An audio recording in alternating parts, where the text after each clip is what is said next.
Sous le soleil de Mecca, un esclave sans voix portait dans son silence la parole d'Allah. Voici le premier muazzin de l'islam. Il y a bien longtemps, dans les rues brûlantes de Mecca, vivait un homme humble, silencieux, au regard doux mais chargé de douleur. Son nom était Bilal ben Rabah, fils d'une esclave venue d'Abyssinie. Dans une société dominée par les puissants, Bilal n'était rien. Il appartenait à Abu Jahl, l'un des chefs les plus durs et les plus orgueilleux de Mecca. Chaque jour, Bilal servait en silence, supportant les ordres et les humiliations. Mais au fond de lui, il gardait un cœur pur et un esprit qui aspirait à la vérité. Puis, un jour, la lumière de l'islam brilla sur la terre. Le prophète Muhammad sallallahu alayhi wa sallam appela les hommes à adorer un seul Dieu, Allah, le Dieu du ciel et de la justice. Ce message atteignit le cœur de Bilal. Il comprit que ni la couleur, ni l'origine, ni la richesse ne distinguent un homme auprès d'Allah, mais seulement la foi et la droiture. Alors, discrètement, il embrassa l'islam.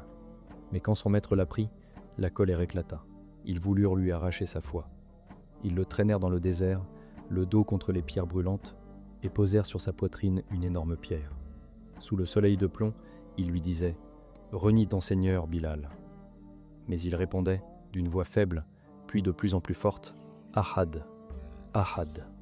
Chaque cri était une victoire, chaque souffle un acte de foi. Et plus il le frappait, plus sa voix montait vers le ciel. Jusqu'à ce qu'Abu Bakr radiyallahu anhu, le noble compagnon du prophète sallallahu alayhi wa sallam, vienne le libérer. Il paya son prix et dit à Bilal « Tu es libre par Allah ». Alors Bilal marcha vers le prophète. Il n'avait plus de maître sur terre, mais un seul Seigneur dans le ciel. Le prophète sallallahu alayhi wa sallam l'accueillit avec tendresse et vit en lui un homme d'une foi immense. Peu de temps après, il lui confia un honneur sans égal, être le premier à appeler les croyants à la prière. Et pour la première fois, les montagnes de Madina entendirent cette voix unique. Allahu Akbar, Allahu Akbar. Le son résonna dans les cœurs. Les compagnons pleuraient d'émotion. Le premier adhan de l'histoire venait de naître, porté par la voix de celui qui avait souffert pour sa foi. Bilal devint alors le muazzin du prophète.